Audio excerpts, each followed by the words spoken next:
Hé hé, rien à branler. On se retrouve aujourd'hui pour... Tu sais pourquoi faire? Non, tu sais pas, je te le dis quand même. On va faire une vidéo. Parce que tu es en train de la regarder. Donc on se retrouve aujourd'hui pour une vidéo. Il y aura peut-être 2 vidéos. Je pense même, oui, il y en aura 2. Peut-être même 3. On va se retrouver parce que tout le monde me fait chier avec ça. On va s'attaquer à la Caillot de Cédric. La Caillot T4. Tout le monde me demande des vidéos dessus. Moi, je l'ai plus, vous le savez. Cédric a la sienne. On va lui faire tout ce qu'on avait prévu de faire depuis longtemps. Mais ça ne sera pas fait d'un coup. Pourquoi? Parce qu'il y a beaucoup de travail. Là, il y a du taf. En fait, on va, en gros, vous montrer tout ce qu'on peut faire dessus. Donc, Cédric a investi. En gros, on va lui poser cylindre piston qui va la passer à 200... Pas 300 réellement. Ça sera à 280 et quelques, un 280 cc. Donc, cylindre piston de compression. Pose d'un carbu FCR. Donc, carbu avec pomme de reprise. Comme les crosses, les grosses crosses. Donc là, ça passe pas. Hein, je vous le dis tout de suite. Il y aura beaucoup de modifs. Donc, j'essaierai de vous expliquer si c'est avantageux de le faire ou pas. Il y aura un gain, c'est indéniable en performance. Mais après, est-ce que ça va être facile à mettre en place ou pas? On verra. Surprise. Ça va être la surprise. Moi-même, je sais pas, je l'ai pas demandé. Donc le but, c'est une piston de compression pour la passer en 280. C'est pas réellement à 300. Il n'y aura pas de 300. Pose d'un carbu FCR. Pose d'un arbre à cam racing que je connais pas du tout. Hein, moi et Cédric, on va voir si ça se monte. Hein. Tout ça, c'est de la découverte. Hein. Une prépa culasse, je suppose. Oh oui. Donc la culasse, faut la saigner. Et je me demande, tant qu'elle est là, si on va pas en profiter. Si Cédric il est d'accord, parce que c'est sa moto, ça vaut la mienne. Pour voir si la double ligne qu'on a là, ça serait pas mal de voir si on peut la mettre dessus. Tant qu'elle est là, de toute façon, ça va être l'hiver, il roulera plus avec. Tu roules pas avec. Hein. Donc on va voir tout ce qu'on peut faire avec. Parce que là, si on lui met tout ça, on va la pousser au maximum dans ce qu'on peut faire. Donc en même temps, la ligne, c'est une ligne de cross. Hein. C'est pas une ligne achetée sur Ali. C'est vraiment des lignes de CRF, tout simplement, dont de la CRF, en double, qu'on va essayer d'adapter. Parce que ça passera pas, on le sait que ça passera pas. Mais c'est pas grave, ça, l'adaptation, de toute façon, ça nous connaît maintenant. Donc, voilà. Donc, en gros, je vais te montrer toutes les pièces. Il va tout mettre sur la table derrière pour qu'on te montre vite fait les pièces. Ensuite, c'est démontage de la moto. Et il y aura plusieurs vidéos, parce que là, ça sera pas fait d'un coup. Il faut faire les choses correctement. On fait pas les choses à la va-vite pour que tout nous pète dans la gueule. Donc, et si c'est possible ou pas. Parce qu'il y a peut-être des choses qu'on pourra pas, on peut pas savoir. Donc là, on va te montrer les pièces. Ensuite, c'est démontage de la moto. Première étape, démontage de la moto. Je vais te montrer la moto aussi au vite fait, parce qu'il avait recollé un kit déco, il avait fait plein de petites modifs. Donc, je t'explique tout ça. Allez, c'est parti. Donc, voilà la bête de Monsieur Cédric. Donc, Caillot T4, hein, sur laquelle il a mis un nouveau kit déco. Donc, c'est quoi comme kit déco? Parce que tout le monde demande à chaque fois. 450 CRF de 2017. Voilà. Mais encore, c'est des demi. Voilà. Donc, il y a un peu de modif à faire, mais tu peux l'adapter. Donc, kit déco de 450 CRF 2017 à réadapter. Donc, il a mis un nouveau kit déco perso à lui. Hein, ça, c'est lui. Il nous a mis des petits accessoires orange. Hein, ça, tout ça, tu trouves sur Ali. Hein. Kit déco Ali aussi. Il nous a mis des leviers qu'on trouve sur Ali, réglables, retournables. Enfin, tu vois bien. Hein. Guidon potence. Tout ce qui est ponté, c'est en CNC. Là, c'est pareil. Hein, tu vois bien les poignées. Hein. Donc, ça coûte un peu de sous. Ça coûte 50 balles, quoi. Les jeux de poignée, ouais, 50 balles. Mais t'as de la bonne qualité, quoi. Ponté 42. Donc tu vois bien, il l'a bien équipé. En fait, il a fait à peu près tout ce que je devais faire sur la mienne. Mais comme je ne l'ai pas gardé, bah, je l'ai pas fait. Donc là, il a mis toutes les belles petites vis. Donc le petit kit déco, il a fait marquer Caillot. Ça ne va à rien qu'il laisse marquer CRF, hein, je vois pas l'utilité. Hein. Il a fait marquer Caillot 250, ça fait super propre. Elle est belle comme ça. Il a il a mis lui-même la housse de selle qu'il a acheté également sur Ali. Donc comme quoi, si vous cherchez un peu sur Ali, vous trouvez tout. Bien sûr, c'est pas des pièces pour Caillot, c'est lui qui a réadapté. Hein. C'est ça qu'il faut vous dire. Ouais, après, il faut juste prendre les mesures. Voilà. Donc ça, c'est lui qui l'a posé. Il a fait les choses correctement, c'est propre.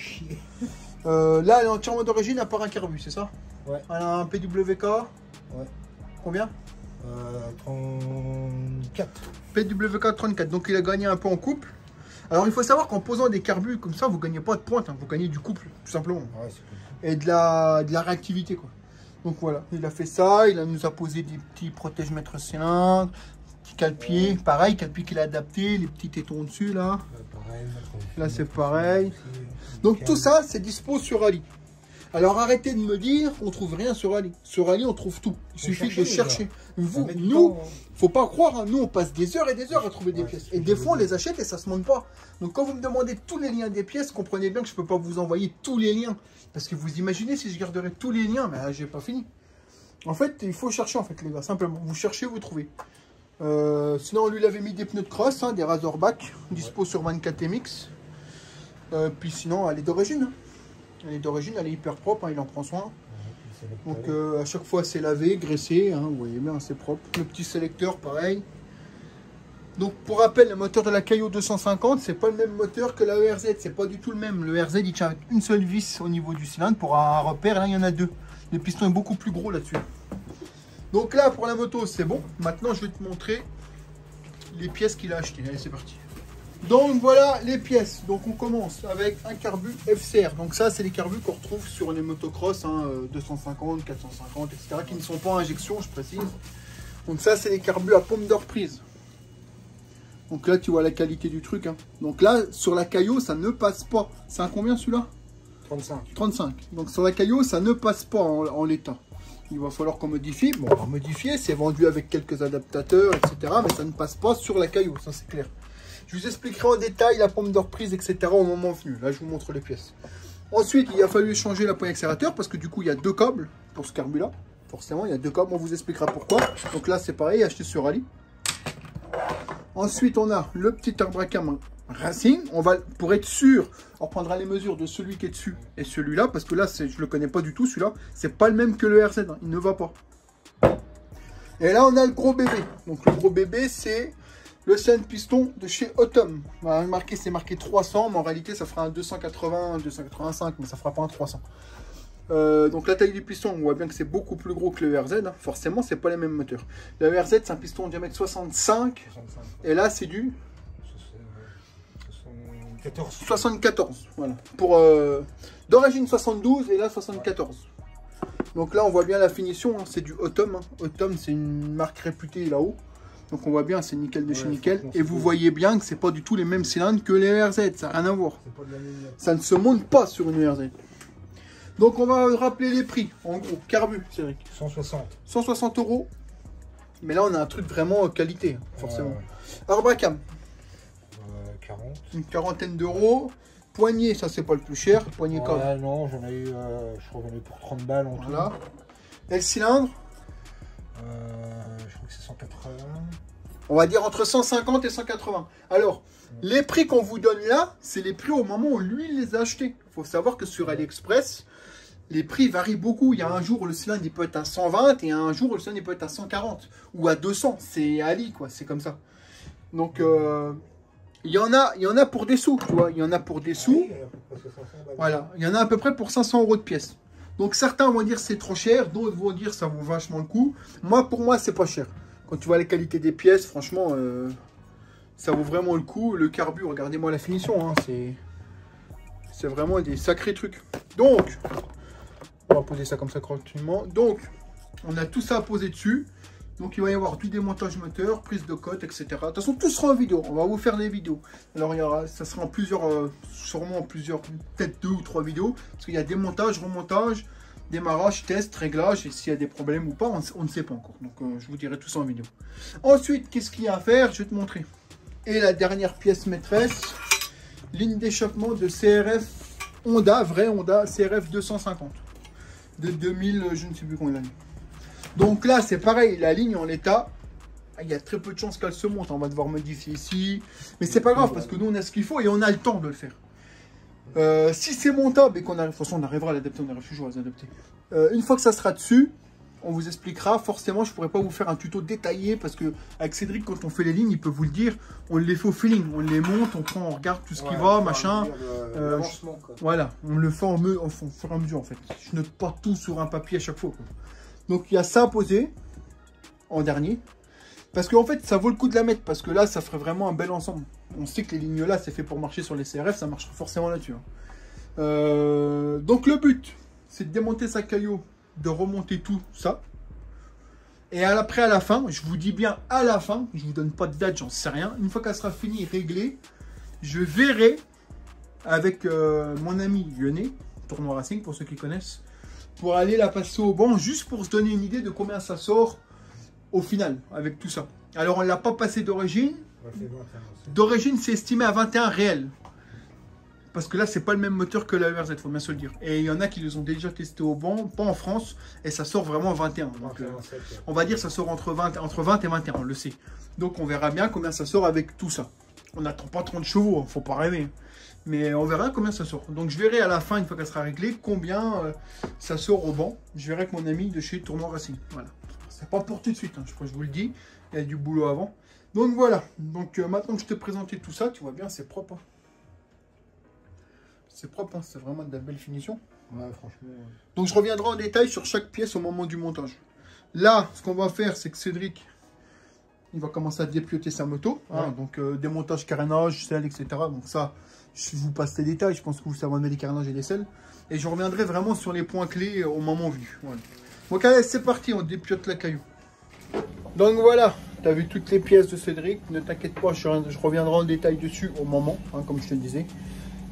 Donc là, c'est parti, on dépiote la petite moto et je me reviens dessus au moment quand il y a des détails un petit peu piquants. Là, ça enlevé une selle des carénages, je pense pas que tu as besoin que je te montre ça. Donc allez, c'est parti, on démonte. Donc voilà les potes, donc Cédric il a enlevé réservoir, selle.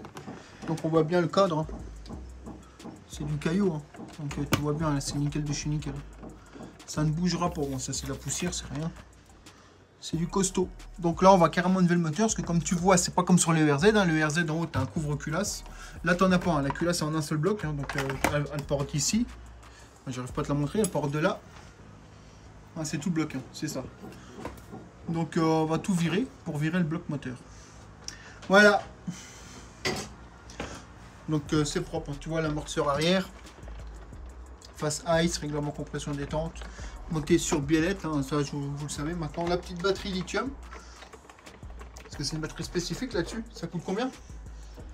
Celle-là j'ai payé 40 ou 50 balles. Voilà, 50 balles la batterie.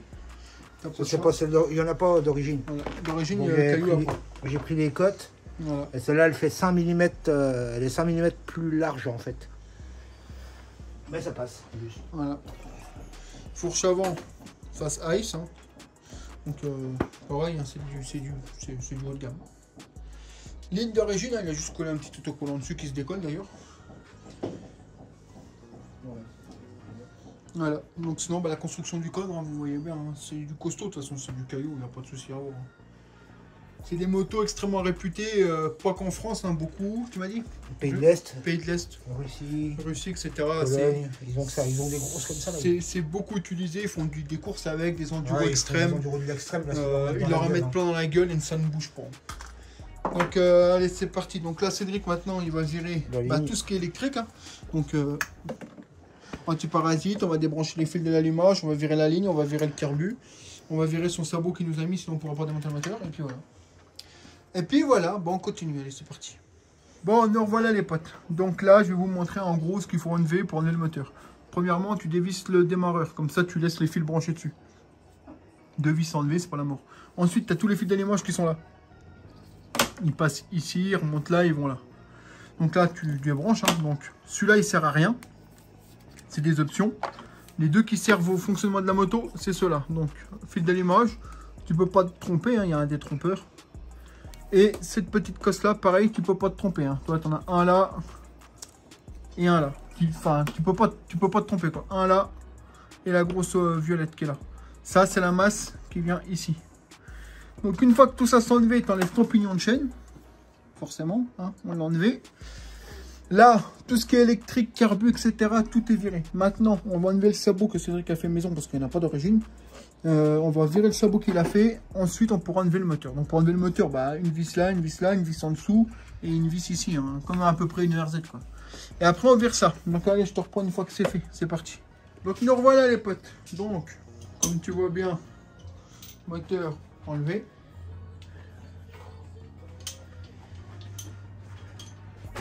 Moteur déposé. Donc il est là. Donc on l'a déjà vu danger, etc. avec Cédric. Donc maintenant ce qu'on va faire, c'est qu'on enlève juste ce qui traîne un peu partout parce que là on va pas la remonter tout de suite. Et puis bah, après on va la démonter, je vais déjà enlever la pub d'admission. Puis après je vais te montrer des culassements, enfin on va contrôler le jeu soupape d'origine, etc., etc. Bon allez c'est parti, hein, je te prépare tout ça. Donc le voilà les amis, on a enlevé la bougie et les caches culbus. Donc qu'est-ce qu'on voit qui est déjà pas mal, c'est que les culbus hein, forcément sont beaucoup plus gros que sur une ERZ. On voit aussi que là c'est beaucoup plus simple pour régler tes soupapes. Toi, tu peux mettre un tournevis plat en haut pour maintenir la tige, pour pouvoir visser ton contre-écrou, enfin ton écrou, quoi, pour régler tes soupapes. Donc là on va prendre le jeu d'origine pour voir à combien il est et je vous expliquerai tout ça. Allez c'est parti. On va enlever le cachet aussi. Donc nous voilà les gars. Donc on a aligné les repères. Donc sur son moteur à lui. Pour être au point Morrow, tu as le FL en haut à l'envers. Et tu as le petit point de repère vers le bas. Comment c'est qu'on est au point Morrow? Toujours le système avec la paille, hein, comme tu vois. Le piston est au maximum. Et surtout, tu as le repère là. Je ne sais pas si on va voir. Voilà, mise au point, merci. Tu as le trait là. C'est marqué repère T. Le trait est aligné au carter. Donc tu sais que tu es au point Morrow.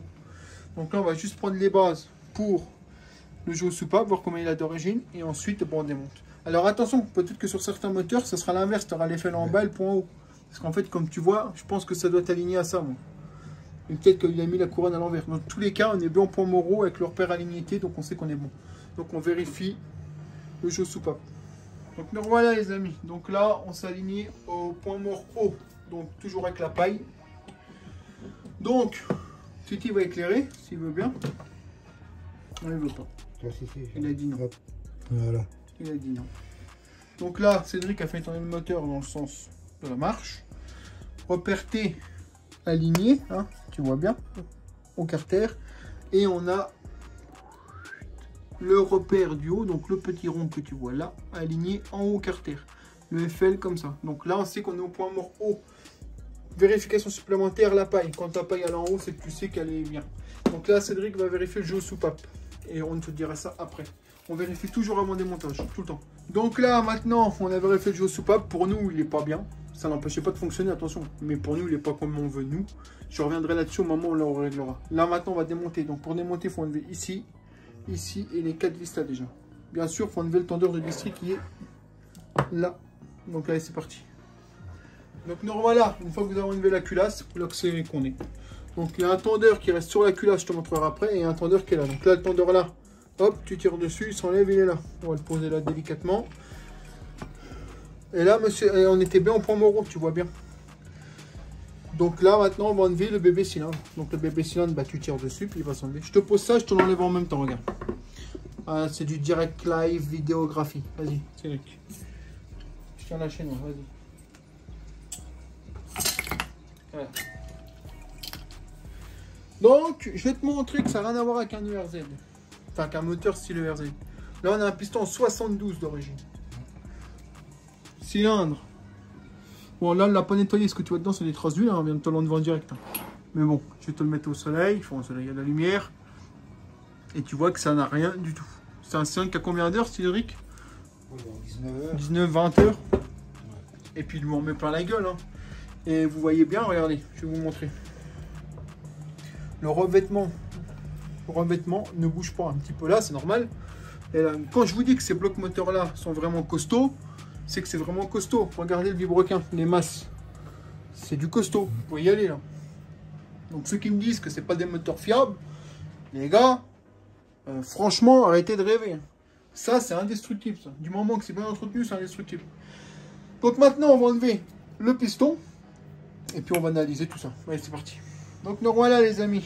Nous revoilà. Donc là on en est à la culasse. Pour enlever l'arbre à cam, c'est comme les culasses de KLX. Vous venez enlever la petite vis là, ça va enlever la patte là. Et après vous enlevez les deux axes et l'arbre à cam sort. C'est comme les KLX, hein, vous ne pouvez pas vous tromper. Et là on voit bien qu'on était bien en point Morrow. Toi tu as même des repères, hein, tu as une petite boulette. Franchement c'est bien foutu. Le bas moteur quant à lui, on voit bien, c'est ma stock, c'est nickel. Donc ça on laisse de côté pour l'instant. Là, on enlève l'arbre à cam, on va démonter les soupapes et tout parce qu'il y aura une préparation culasse. Et puis je vous reprends après. Allez, c'est parti. Donc nous voilà les potes. Donc on se retrouve. Donc là, on va continuer. La culasse, on l'a mis de côté. Je t'expliquerai pourquoi après. On va continuer. On va monter. C'est un piston tout neuf. Donc c'est un piston de diamètre 74 au lieu de 72. Ce qui nous passe en cylindrée 280 avec à peu près. Donc de la marque Autumn, donc c'est fourni complet, un segment, joint, enfin tout ce qu'il faut. Donc la première chose qu'on va faire, c'est qu'on va mettre un clips piston du côté que tu préfères et on va monter les segments, bien sûr avec de l'huile.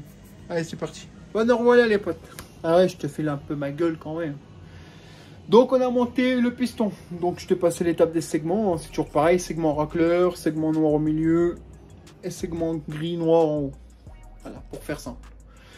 Je t'avais déjà expliqué la fonction des segments, je vais pas le répéter, c'est dans les vidéos, tu peux chercher. Donc, piston monté, vous faites bien attention à vos clips pistons qui soient bien emboîtés, vous vérifiez bien. Vaut mieux vérifier 2 fois plutôt que d'en perdre un dans le moteur et que ça casse le moteur. Là, le piston est remonté, je vais te montrer tout ça. Le int vers le haut, vers l'admission. Et là, on va monter le cylindre, tout simplement. Donc, on a mis les joints, c'est pareil, le joint il a un sens, le joint il a un...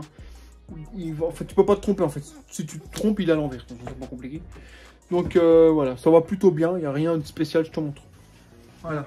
Donc, le joint, il va dans ce sens-là. Tu peux pas te tromper, sinon l'espace pour la pompe à l'huile, enfin, l'orifice de pompe à l'huile, il est bouché. Tu peux pas te tromper. Le piston est monté, donc le int, là, vers l'admission. Tous les segments sont montés. C'est propre, c'est nickel. Donc voilà, on a l'huilé l'intérieur du cylindre, comme tu vois, c'est l'huilé. Donc là, on va le monter. Cédric, il va pincer, moi je vais mettre le cylindre.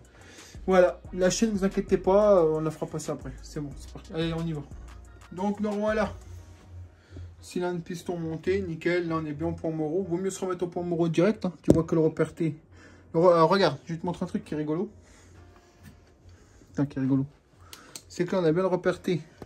On voit le T, mais toi, on n'est pas au repère. Là, c'est le T que tu vois. Pourquoi? Parce qu'en fait, tu as toujours un mouvement de bascule, en fait. Donc, c'est pour ça que je te dis que tu as toujours une marge de tolérance, en fait. C'est parce que tu as un mouvement de bascule. Ce qui fait que si la ligne le trait, ça va redescendre un chouïa. On va te montrer, tu vois. Tu vois, là, Cédric s'est aligné. Le T, regardez, il tourne. Hein. Regardez. Il tourne, regardez le piston. Lui, il ne tourne pas. Parce que tu as...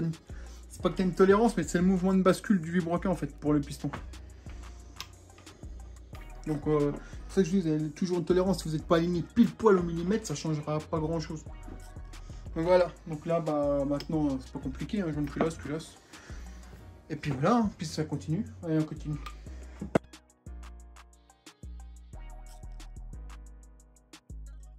Hé hé! Salut les gars! Regardez, j'ai sorti le chapeau de cow-boy. On va souder. Parce que là, on va... Je sais pas ce qu'on va faire, mais on va le faire.